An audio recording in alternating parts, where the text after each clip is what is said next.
नमस्कार, मी प्रशांत बाग, माझा सहकारी रमेश भटसह न्यूज 18 लोकमतमध्ये तुमच्या सगळ्यांचं स्वागत करतो. आपल्याला माहिती आहे की मुंबई उच्च न्यायालयामध्ये सध्या अनेक महत्त्वाच्या केसेसवर सुनावणी सुरू आहे.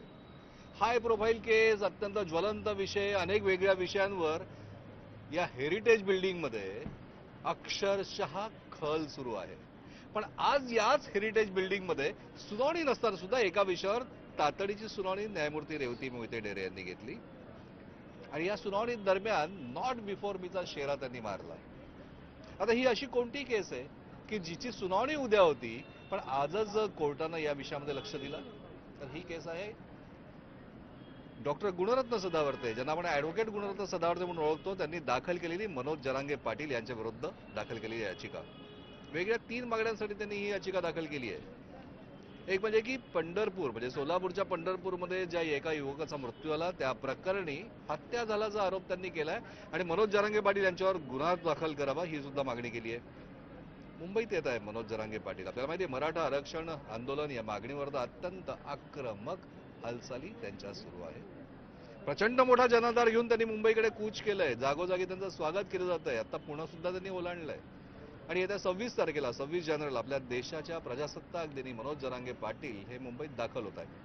पण ते जर का दाखल झाले तर मुंबईचं जनजीवन विस्कळीत होऊ शकतं. त्यामुळे त्यांचं आंदोलन रोखावं ही सुद्धा मागणी त्यांनी केलेली आहे. खरं तर या याचिका दाखल झाल्यानंतर याची एक सुनावणी आटोपली. न्यायमूर्ती रेवती मोहिते डेरे यांच्या पीठासमोर याची सुनावणी एक झाली सुद्धा. 24 जानेवारी ही पुढच्या सुनावणीला तारीख निश्चित झाली आणि आज 23 जानेवारीलाच नॉट बिफोर मीचा शेरा मारत आता ही सुनावणी न्यायमूर्ती अजय गडकरी यांच्या कोर्टामध्ये 24 तारखेला होणार आहे. पण असं नेमकं काय घडलं आज कोर्टामध्ये? नेमकं काय कारण आहे? अर्थात नॉट बिफोर मी हा मारायचा, शेरा मारायचा अधिकार हा न्यायमूर्तींचा आहे, तो अबाधित आहे. त्याबद्दल कोणतेही भाष्य करू शकत नाही. तरी पण सुनावणी दरम्यान काय झालं आपल्याबरोबर तेच आहेत ॲडव्होकेट गुणरत्न सदावर्ते.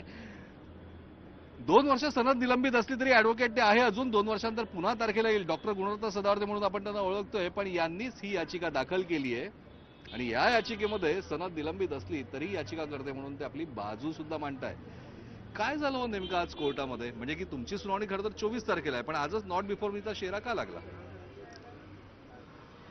राष्ट्रवादी काँग्रेसचे वयोवृद्ध पुढारी शरद पवार, आमच्या भगिनी सुप्रियाताई सुळे आणि त्यांचे असलेले माननीय न्यायमूर्ती रेवती मोहिते डेरे यांच्याशी संबंध आणि त्या संबंधातून पहिली सुनावणी झाल्याच्या नंतर गंभीरपणे माननीय न्यायालयाने जे आहेत सीसीटीव्ही फुटेज वगैरे सगळं हे करा, म्हणजे प्रिझर्व करा आणि ती इंटरिम रिलीफ कन्फर्म केल्याच्या नंतर जरंगे मुंबईमध्ये 26ला येणार आहे ही कल्पना असताना 24ला मॅटर ठेवल्याच्या नंतर अचानकपणे आज सकाळपासून आमच्या ऑफिसला फोन येणं सुरू झाला. आम्ही क्लार्कला पाठवलं आमच्या, त्यानंतर क्लार्कला माहिती मिळू शकली नाही. त्यामुळे आम्ही स्वतः आलो. मी याचिकाकर्ता म्हणून माननीय न्यायमूर्ती डेरे मॅडमच्या कोर्टामध्ये, त्यानंतर माननीय ॲडव्होकेट जनरल आले कोर्टामध्ये आणि आमच्या दोघांच्या समक्ष मॅडमनी सांगितलं की ही मॅटर ऐकता येत नाही. मी मॅडमला विनंती केली की अगोदरच तुम्ही इंटरिम रिलीफ ग्रँट केलेला आहे या मॅटरमध्ये, कन्फर्म केलेला आहे या मॅटरमध्ये जरी, आणि त्यानंतरही तुम्ही आम्हाला काही महत्त्वाच्या सूचना केल्या होत्या की संक्षिप्तपणे काही तुम्ही विनंत्या प्रेयर्स आम्हाला आणून द्या, त्यासुद्धा आम्ही कालच अमेंड करून दिलेल्या आहेत, कॉपी सर्व्हिस केलेल्या आहेत. आणि तरी त्या म्हणत होत्या की नाही माझी अडचण आहे म्हणून मी नॉट बिफोर म्हणत आहे. मी त्यांना सांगितलं की सुप्रिया सुळे आणि शरद पवार ही अडचण आहे का, तर त्यावर त्यांनी सांगितलं की पूर्वी त्यांचे संबंध नव्हते त्या विषयावर, परंतु आता मला ते स्पष्ट जाणवत आहेत आणि म्हणून मला ही मॅटर घ्यायची नाही आहे. सांगायचं तात्पर्य की मला माहिती नाही की अशा स्वरूपामध्ये एकतर न्यायी व्यवस्थेमध्ये तारीख नक्की झाल्याच्या उद्या तारीख होती, परंतु एक दिवस आधी म्हणजे केवळ नॉट बिफोर म्हणण्यासाठीची एक अर्जन्सी आज मी पाहिली. ही मला वाटतं की ज्युडिशियल हिस्ट्रीमध्ये वेगळ्या पद्धतीनं लिहिलं जाईल की ही सुद्धा एक अर्जन्सी असते नॉट बिफोर म्हणण्याची सुद्धा. आणि कोणत्याही 2 पक्षकारांनी तातडीच्या सुनावणीची मागणी न करता न्यायालयाने स्वतः तातडीची सुनावणी घेणे हे सुद्धा न्याय व्यवस्थेमध्ये एक वेगळ्या पद्धतीनं इतिहास म्हणून लिहिला जाणार आहे. आणि तिसरी गोष्ट म्हणजे न्यायालयाला आम्ही सांगितल्याच्या नंतर न्यायालयाची अडचण, त्यावर न्यायालयाने म्हणणं की पूर्वी ते संबंधित वाटत नव्हतं, परंतु आता ते संबंधित वाटतंय असं म्हणून म्हणजे सुनावणी म्हणजे सुनावणी दुसऱ्या सन्माननीय न्यायमूर्तींकडे पाठवा अशी विनंती रजिस्ट्रीला करणं, हे सुद्धा म्हणजे 3 गोष्टी आज या खटल्यामध्ये महत्वाच्या झाल्यात असं मला वाटतं. गुणरत्न सदावर्ते म्हणताय की त्यांना या 3 गोष्टी खटकल्या, पण एक गोष्ट कायद्याचं किंवा कोर्टाचं ज्युडिशियलीचं रिपोर्टिंग करताना एक गोष्ट जी आम्हाला स्पष्टपणे जाणवते त्याबद्दल तुम्हाला सांगणं नक्कीच योग्य आहे, आवश्यक आहे. कारण एक लक्षात ठेवा, कोणत्याही न्यायमूर्तीला नॉट बिफोर मी हा शेरा मारायचा वैयक्तिक अधिकार कायद्यानेच दिलेला आहे. दुसरी गोष्ट की नॉट बिफोर मीचा शेरा मारल्यानंतर त्याचं कारण देणं सुद्धा त्यांना आवश्यक नाहीये. हा न्यायमूर्तींचा अबाधित अधिकार आहे.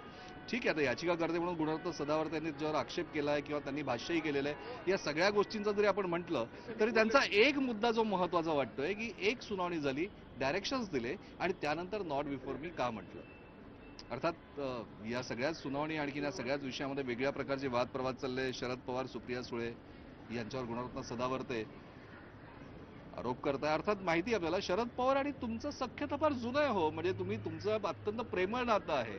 असं एकही तुमचं आंदोलन झालं नाही की तुम्ही शरद पवार यांना वेठीस धरलं नाही, त्यांच्यावर आरोप केले नाही. आता शरद पवार यांचा या विषयामध्ये संबंध काय, म्हणजे का तुम्ही त्यांचं नाव तुम्ही असं अशा प्रकारे घेताय?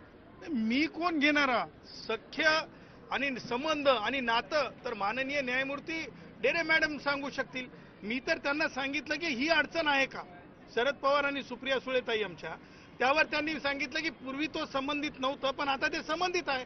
म्हणजे राष्ट्रवादी काँग्रेसचे वयोवृद्ध पुढारी शरद पवार यांच्या पॉलिसीजवर बोलण्याचा म्हणजे क्रिटिसिझम करण्याचा, लिजिटिमेट क्रिटिसिझम करण्याचा अधिकार ते म्हणजे 2-3 वेळेस मुख्यमंत्री राहिले, त्यांच्या काळामध्ये बॉम्ब ब्लास्ट झाले, त्यांच्या काळामध्ये स्टॅम्पिंग झाला, गोंडगोवारी भाऊ मारले गेले, त्यांच्या काळामध्ये नामविस्ताराचं म्हणजे अनेक वर्ष चालत राहिला. तुम्ही या शरद पवार इतिहास शरद पवार यांच्याबद्दल तुम्ही बोलायला निघालात तर वाटेल तितकं बोलू शकता, पण आजचा जो आपला मुद्दा आहे तो मनोज जरांगे पाटील यांच्या आंदोलनाविरोधात किंवा त्यांच्या विरोधात तुम्ही दाखल केलेल्या याचिकेचा, त्या मुद्द्यावर आपण येऊ. मला एकच मुद्दा जाणून घ्यायचा आहे की ठीक आहे, आता उद्या ही सुनावणी होणार आहे, न्यायमूर्ती गडकरी यांच्या कोर्टामध्ये ही सुनावणी होते अशी आम्हाला माहिती समजते. किती वाजता ही सुनावणी अपेक्षित आहे आणि ही होणार आहे का? सगळ्यात महत्वाचं सांगतो की राष्ट्रवादी काँग्रेसचे वयोवृद्ध पुढारी शरद पवार किंवा सुप्रियाताई आहेत म्हणून ही आपण सुनावणी नाकारू नये असं आम्ही कधी सुद्धा माननीय न्यायमूर्ती रेवती मोहिते डेरे यांना आम्ही कधी म्हणलेलं नाही की नका तुम्ही ऐकू म्हणून, किंवा आम्ही त्यांच्या इंटिग्रिटीच्या बाबतीमध्ये गुणरत्न सदावर्ते एक मुद्दा, हा मुद्दा तुम्ही वारंवार स्पष्ट केलेला आहे. आपण या मुद्द्यावर येऊया. वेळेची मर्यादा तुम्हाला आहे, मलाही आहे. आपल्याला कमी वेळामध्ये दर्शकांना अधिकाधिक माहिती द्यायची असते, त्यामुळे वेळेचं भान आपण पाळूया. उद्या न्यायमूर्ती गडकरी यांच्या कोर्टामध्ये ही सुनावणी अपेक्षित आहे. ही सुनावणी होणार आहे उद्या, याबद्दल तुम्हाला काही खात्री कल्पना आहे का? पुन्हा नॉट बिफोर मी किंवा कदाचित नंतर पुन्हा नंबर जर का लेट पडला तर ती सुनावणी बोर्डावरच येणार नाही, कारण 26 तारखेला तर ते येऊन ठेपताय. हे पहा, कायदेशीर सगळ्यांनाच बंधनं आहेत. ह्या मॅटरमध्ये माननीय न्यायमूर्ती डेरे मॅडमनी अर्जंटली या मॅटरला कोऑर्डिनेट बेंचकडे ठेवावं असं स्पष्ट निर्देश आहेत रजिस्ट्रीला मान्य उच्च न्यायालयाच्या. तेव्हा आमचं हे म्हणणं आहे की शरद पवार ह्या किंवा सुप्रिया सुळे ह्या कारण असू शकत नाहीत एखाद्या न्यायालयीन प्रक्रियेचा. त्यामुळे अत्यंत वेदनापूर्वक दुःखद ही परिस्थिती आहे की एक सुनावणी झाल्याच्या नंतर दुसऱ्या सुनावणीला अशा प्रकारे प्रकरणं बाजूला जातात, तेही नावानिशी चर्चा झाल्याच्या नंतर अफर्मेटिव्ह होते त्या नावावर. आदेशात काय लिहिलं जाईल हा त्यांच्या व्यक्तिगत भाग आहे, परंतु ही झालेली चर्चा माननीय ॲडव्होकेट जनरल यांच्या समक्ष झालेली चर्चा आहे. क्रिमिनल साईडचे मुख्य जे सरकारी वकील आहेत त्यांच्या समोर झालेली चर्चा आहे.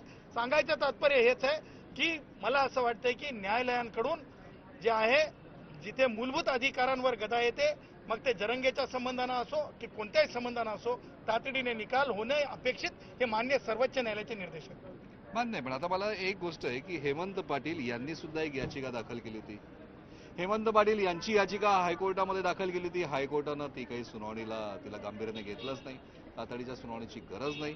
आता तुमच्या याचिकेत सुद्धा त्यांच्या याचिकेतला एक मुद्दा आहे. एक लक्षात ठेवा, हेमंत पाटील यांच्या याचिकेमध्ये असलेला एक मुद्दा यांच्या याचिकेत आहे मनोज जरांगे पाटील यांना मुंबईतून रोखण्यासाठी. पण तातडीची सुनावणी आवश्यक नाही असं कोर्टाने स्पष्ट केलं होतं. मग का म्हणजे प्रत्येकाला जसं तुम्ही मूलभूत अधिकार नैसर्गिक अधिकार म्हणतात तसं आपली बाजू मांडण्यासाठी आंदोलन करण्याचा अधिकार हा सुद्धा प्रत्येकाला भारतीयाला दिलेला आहे. मनोज जरांगे पाटील यांना सुद्धा तो कायद्यानेच दिलेला अधिकार आहे. मग तुमचा विरोध का हो? अहो माननीय सर्व जे वाचाल तर वाचाल ही म्हण आहे. आणि माननीय सर्वोच्च न्यायालयाने शाहीनबागच्या मॅटरमध्ये आपल्याला माहीत आहे की माननीय न्यायमूर्ती संजय किशन कौल यांनी जे निर्देश दिलेले आहेत स्पष्टपणे सांगितलेलं आहे. त्या प्रकरणामध्ये म्हणजे वरिष्ठ एका वकील सन्मान्य वकिलांना हेगडे साहेबांना म्हणजे एक मध्यस्थीसाठी सुद्धा नेमलं होतं. ती मध्यस्थी होणार नाही हे माहीत आहे असं सुद्धा नमूद केलं होतं. त्यानंतर सामान्यांची काय जिम्मेदारी आहे, सरकारची काय जिम्मेदारी आहे, मान्य उच्च न्यायालयांची काय जिम्मेदारी हे सुद्धा त्याच्यात ठरलेलं आहे. आंदोलनं कसे व्हावीत, कुठं व्हावीत, संख्या काय असावी, काय डिस्टर्ब होणे, काय डिस्टर्ब व्हावं, या सगळ्या गोष्टींवर चर्चा झालेली आहे. राईट टू स्लीप झोपेच्या अधिकारापर्यंत चर्चा झालेली आहे. त्यामुळं कोण ते पाटील होते मला माहिती नाही, त्यांनी काय केलंय हे मला फार महत्वाचं वाटत नाही. मी जे याचिकेमध्ये आणले ते फार महत्वाचं आहे. मुंबईकरांना वेठीस धरू नका, गुणरत्न सदावर्ते यांच्या याचिकेमध्ये मनोज जरांगे पाटील यांच्या याचिकेवर आक्षेप घेताना हे म्हटलंय. शाहीनबाग प्रकरणाचं म्हणजे दिल्लीचं शाहीनबाग प्रकरणाचे दाखले त्यांनी दिले. अर्थातच शाहीनबाग प्रकरण सर्वश्रुत आहे. त्याच्यामध्ये दिल्ली सरकार असो, केंद्र सरकार असो किंवा सुप्रीम कोर्टानं सुद्धा ज्या प्रकारे एक मध्यस्थीची भूमिका बजावली होती, पण अखेर त्या शाहीनबाग प्रकरणाचं काय झालं आपल्याला माहिती आहे.